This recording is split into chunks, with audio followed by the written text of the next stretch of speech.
କେନ୍ଦୁଝର ଜିଲ୍ଲାର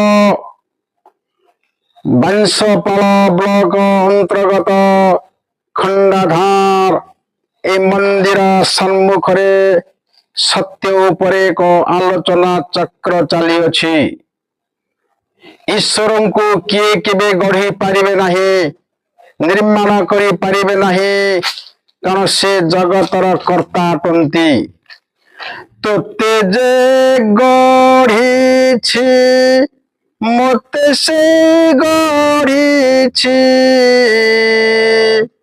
ବିଶ୍ୱକୁ ଗଢ଼ିଛି ଯିଏ, ତାଙ୍କୁ କେ ଗଢ଼ିବ କେଉଁ ପ୍ରକାରେ,